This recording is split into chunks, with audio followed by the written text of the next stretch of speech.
Bop,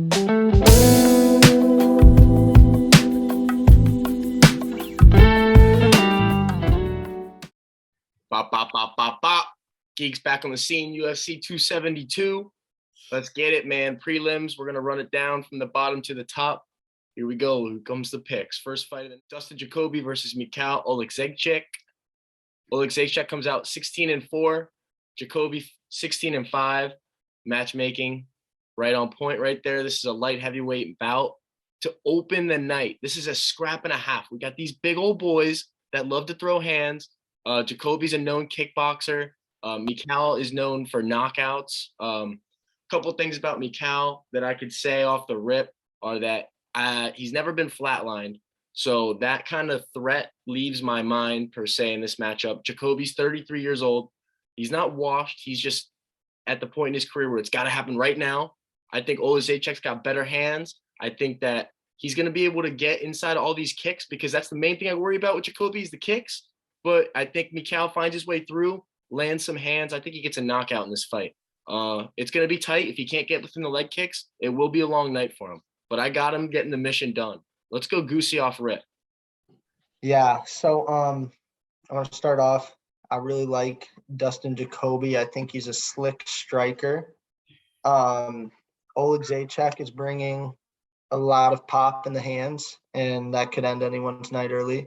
That being said, I'm going to go with Dustin Jacoby in this one for a few reasons. I see this fight playing out on the feet, and that is definitely where he is most comfortable. I think the grappling skills, you'd have to give the edge to Olexek, and I hope Jacoby's able to stay on the outside and keep his hips away.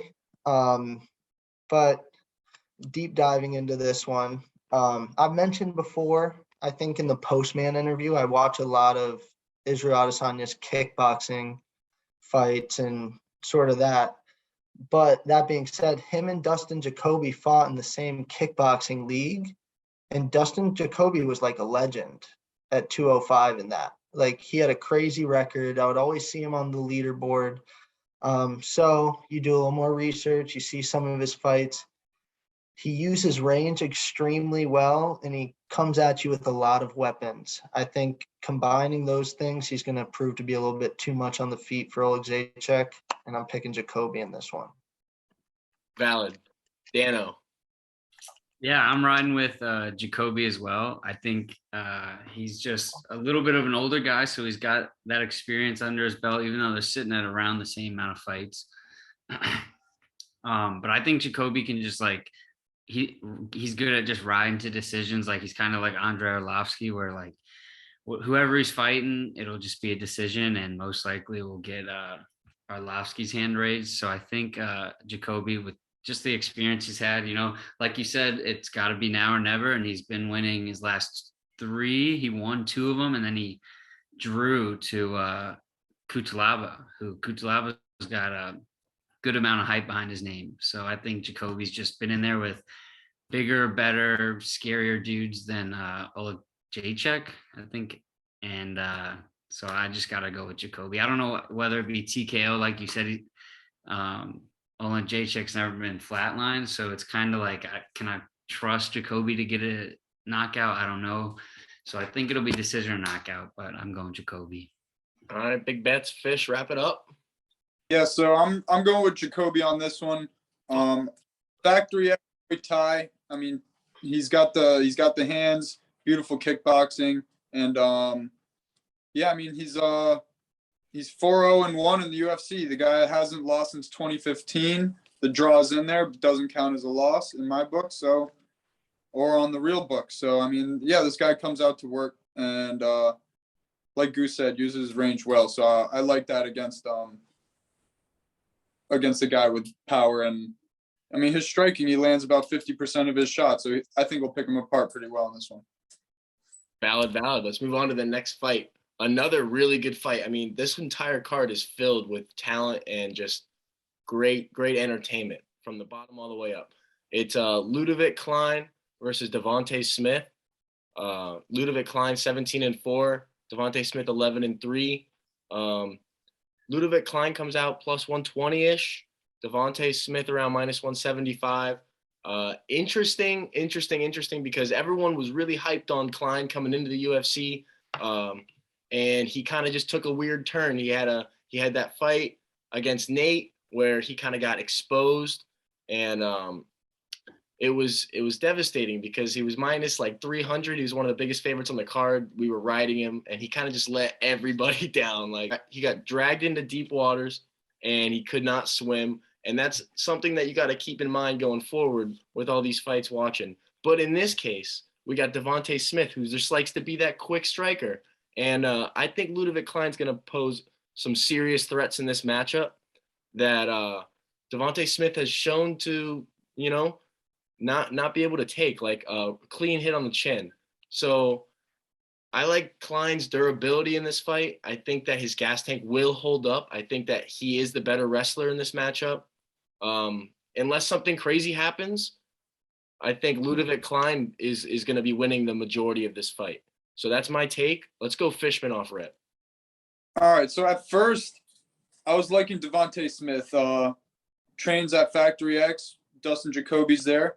And I mean, the thing with this guy is he comes out and he likes to bang, and a lot of his fights end with his last 8 ended with a knockout, and he got knocked out twice, and that was Jamie Malarkey, who's fighting later in the card, and Kamaworthy.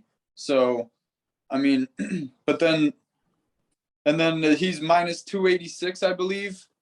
But if you're gonna strike, and I like those odds with Ludovic Klein plus 220.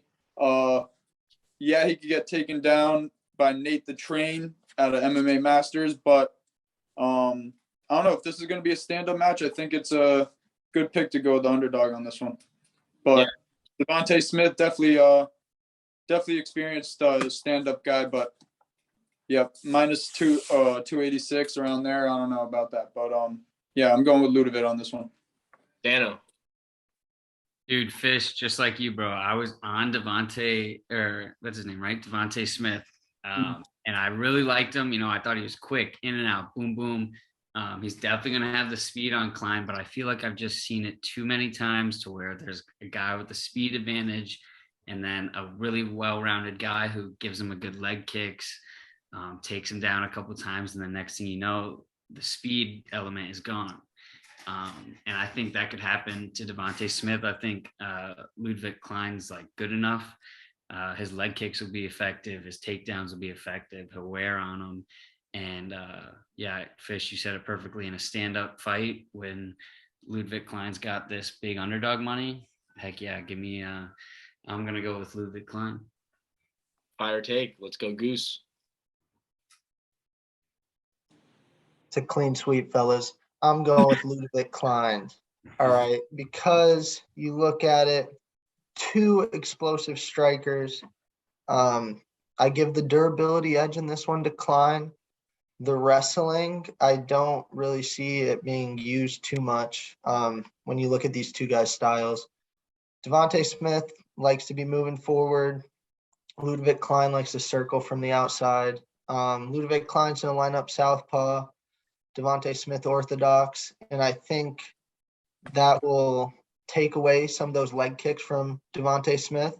Ludovic Klein actually works that front leg surprisingly well for it being a pretty dangerous kick that can get checked. He hits the thigh and sort of puts some damage on that. But at the end of the day, I think it comes down to one punch or a flurry of punches that hits the chin. Either guy could hit it, but I think Ludovic Klein with that sniper left hand is going to find the 2. Eventually stumbling Devonte Smith back, and then I see him coming in with the flurry and getting the finish. We're at this point now. Ludovic Klein, he's in the UFC. He's got to go now or get out. And the guys that have been giving him trouble are those tough guys that can eat a shot and keep coming forward. I don't know if Devonte Smith's going to be able to do that in this one, and that's why I'm going with Klein. Yeah, that's valid as hell. And we're going to move on to the next fight. That's a clean sweep for an underdog. So definitely worth a stab there if you're betting money on these fights. We're going to move on to the next one. We got the awkward MMA, Tim Elliott, the legend, the tough champion, the loser to a 49-46 decision to one of the GOATs, Demetrius Johnson, which is definitely something to note because that's an achievement. And he's coming out against Tagir Ulanbekov, coming out of Eagle FC camp, that whole Khabib crew. He's 13-1. This is a flyweight matchup. So this one comes to me, and I see the odds immediately that they have Tim Elliott pinned as a massive underdog. And the first thing I'm thinking in my mind is, okay, what is so devastating with this guy that he's gonna abuse Tim Elliott? Because Tim Elliott's a great fighter, well-rounded in all aspects. I mean, he's so awkward in his stand-up. He's known for his grappling exchanges and his flurries and scrambles. I'm like, who could pin this guy this far deep in a hole like this? I look at Tagir. I go through a bunch of his last fights. I don't see anything that impresses me. 13-1, yeah, great record. Yeah, great crew he's with. But unless this turns into a straight grappling match, which I imagine Tim Elliott has enough experience to keep this fight on his feet, or even if it does become that, scramble, I don't see where he's pinned in this matchup. I think this is a messed up line. I'm all over Tim Elliott in this. I think Tagir could get a submission, yeah, but I don't see him coming out and dominating. I do see Tim Elliott like degrading as he's moving on in his career, but I don't think that he's degraded that much. He's got this new revive going to James Krause over there at Glory MMA. Give me the parlay buster, Tim Elliott on Saturday night. Let's go Dano off rip. All right. So it's tough to go against Tagir, but I'm gonna go with Tim Elliott, and I think he's just like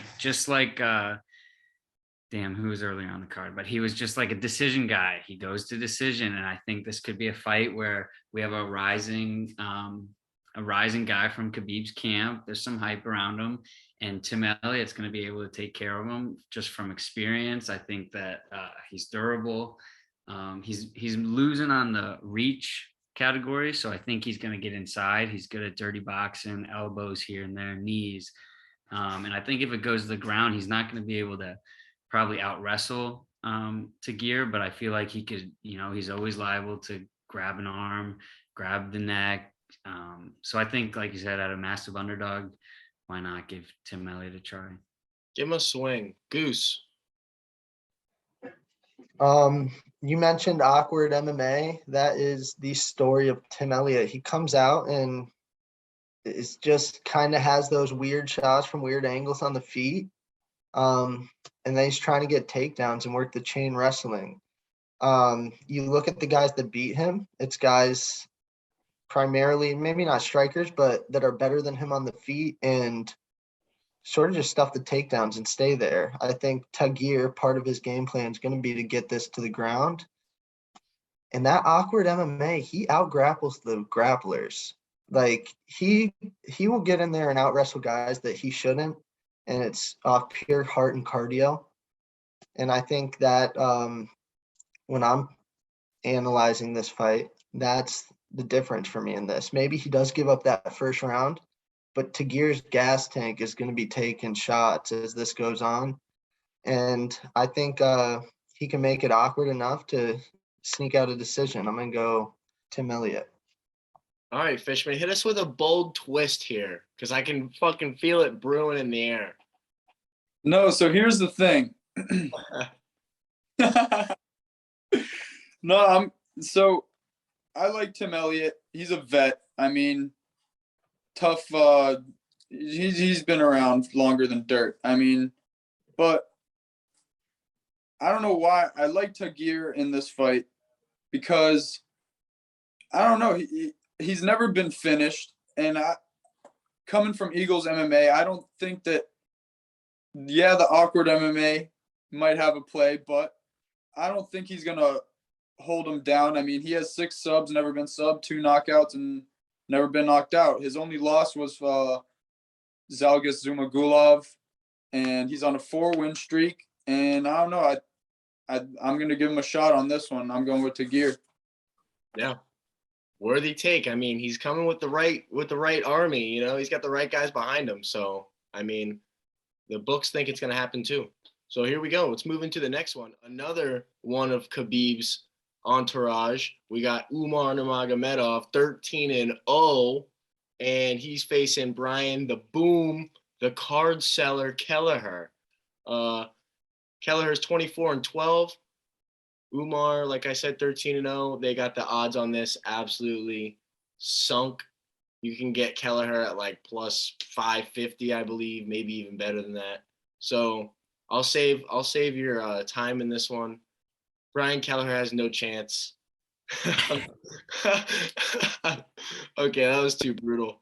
But unless he fucking hits a home run, man, he's got to swing and he's got to hit the button on. He doesn't just have to hit him, like he's got to hit the button, and it's got to be like perfect, because there's no way he's gonna get Umar in a gilly. If he gets him in a gilly, I will go crazy. The odds on that must be insane. But no, it's not gonna happen. Let's go Fishman off rip.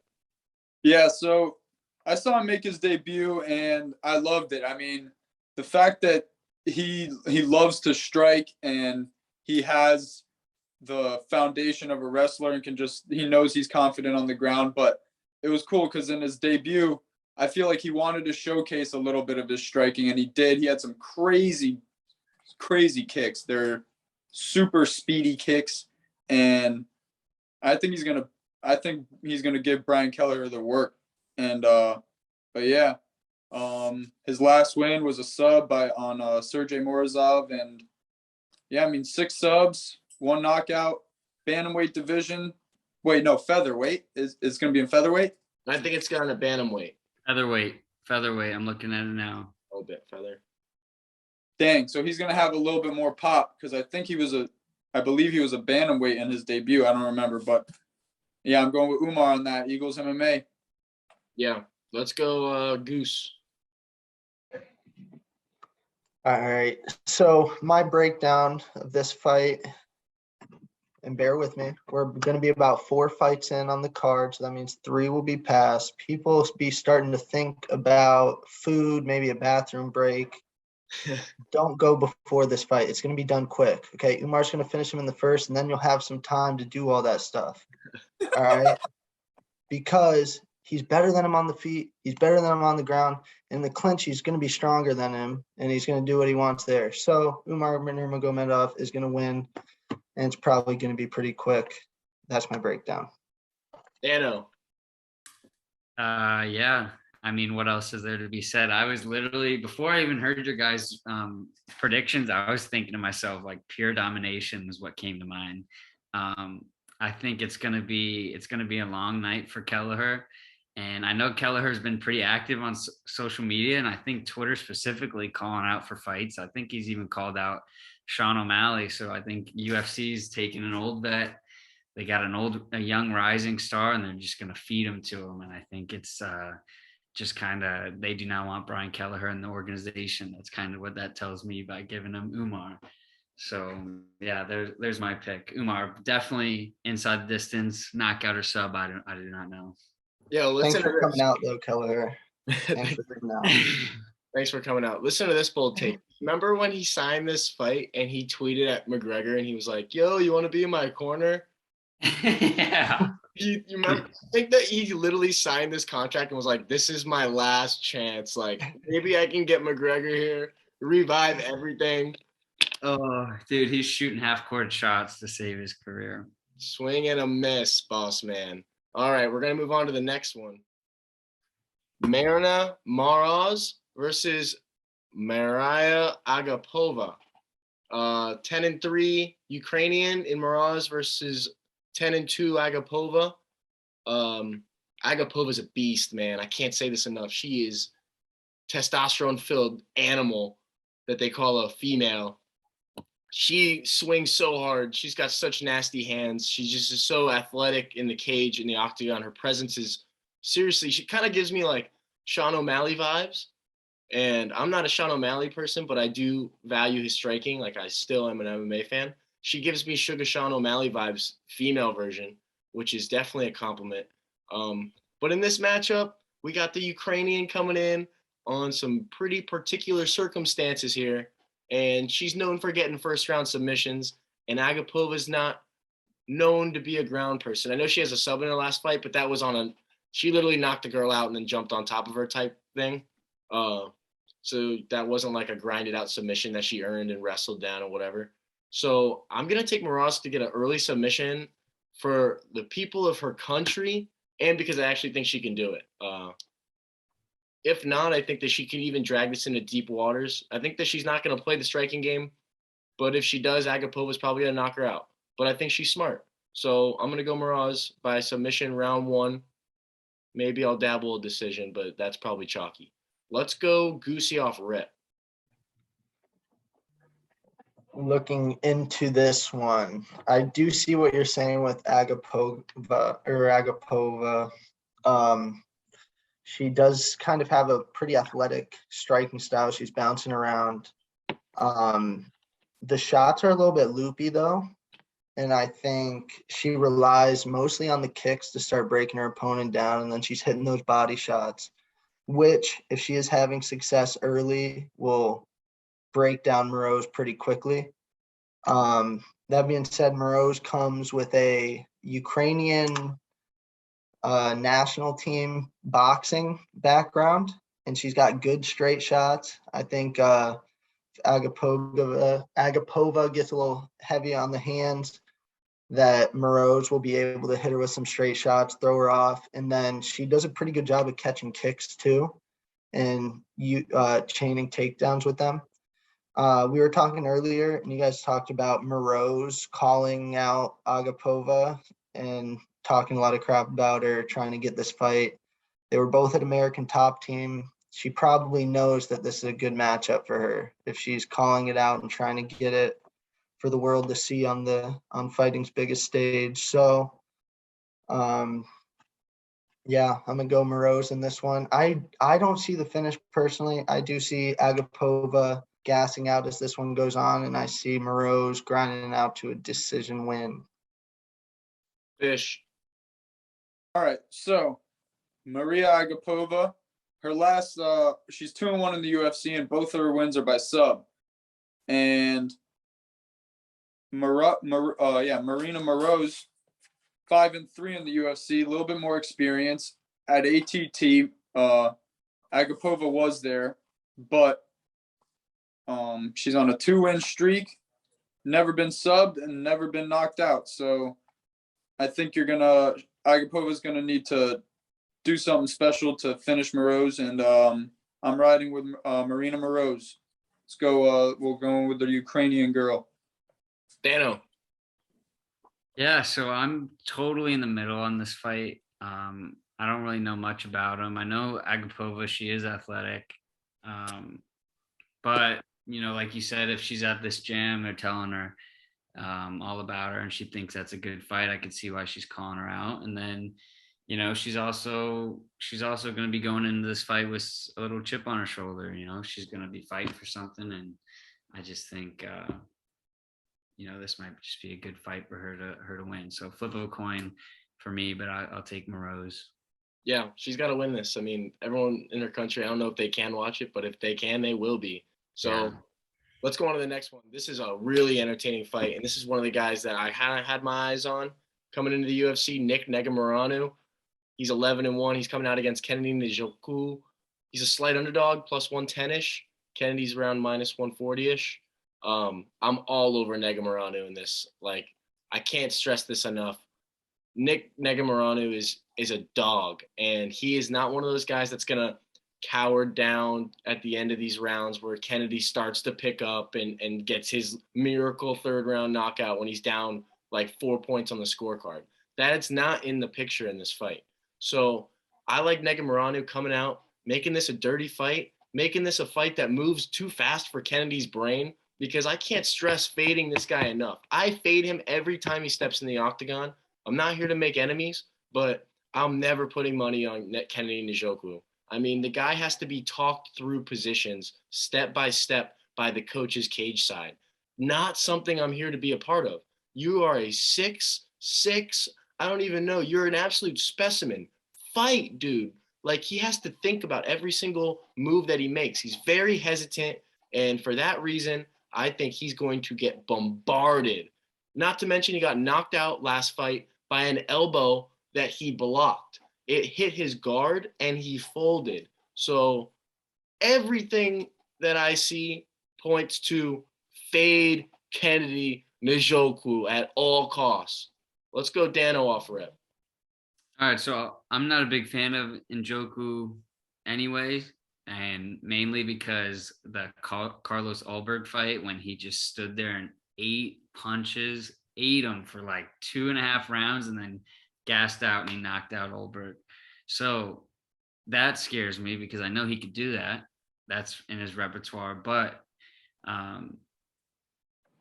Negumereanu is a dog, and he's 11-1, and he's an underdog, and that just is like, a big flashing light. And that, I think he could take it. So I'm gonna side with him. I'm not a big Njoku fan, so this is good for me. I like doing this, fading this guy.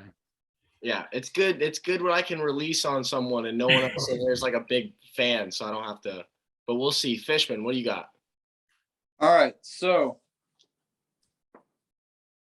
two dudes that got some pop in their hands, but Nick Negumereanu, he has never been finished, and I love to see that after seeing a dude. And he's an underdog. Negumereanu is. Kennedy coming off that loss to Down Jong, the elbows, and yeah, he did fold, and I mean, none of them were clean. He hit him with two, kind of wobbled, and he saw that he wobbled and just stumbled backwards against the fence, and he just kept elbowing and he dropped. But I think Nick's going to find the finish, and if he doesn't find it on the feet, he has a couple sub victories, and Kennedy, like you said, once he gets on the ground, very uncomfortable, and Nick could get a sub, Nick could get a knockout. And for that reason, I'm going with the guy who's never been finished and is the underdog, 11-1, Nick Negumereanu.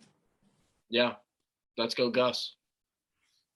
I'm on the same page with you guys. I have Nick Negumereanu in this one. I'm not as high on Nick as you guys. I think he had a very questionable loss on his record in Safarov. But I think he's proven enough. I don't know why he's an underdog in this. I think what Njoku has showed has been just subpar talent so far in the UFC. That being said, he's a big dude. He's probably going to be able to stuff a few takedowns early. On the feet, they're both slow twitch guys. Neither of them's going to be exploding to the target, but I think that Nick has enough skill on the feet.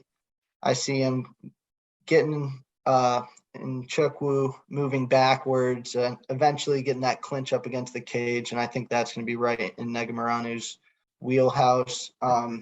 Does he get the finish? I don't know. And Njoku has taken a beating in the UFC octagon before, and both of these guys seem to run out of gas in that third round, but I'm going to take Nick Negumereanu in this one. Yeah. Also, don't forget the time when Kennedy fought Danilo, and Danilo literally grappled himself to exhaustion. He was grappling Kennedy so dominantly that he literally exhausted himself. So that might have been the worst game planned UFC fight I've ever seen, though, from Marquez, because he was winning so easily and just continued to gas himself out unnecessarily. I think that he was holding on to Kennedy's back like a backpack for about like 8 minutes of that fight, like just stationary. What a fight that was. All right, let's go to the next one. Marina Rodriguez versus Yan, 13-2 Chinese strawweight. Marina Rodriguez, Brazilian, 15-1-2. She's a problem. She's really good. This is going to be a stand-up fight. She's got a great matchup to display some skills.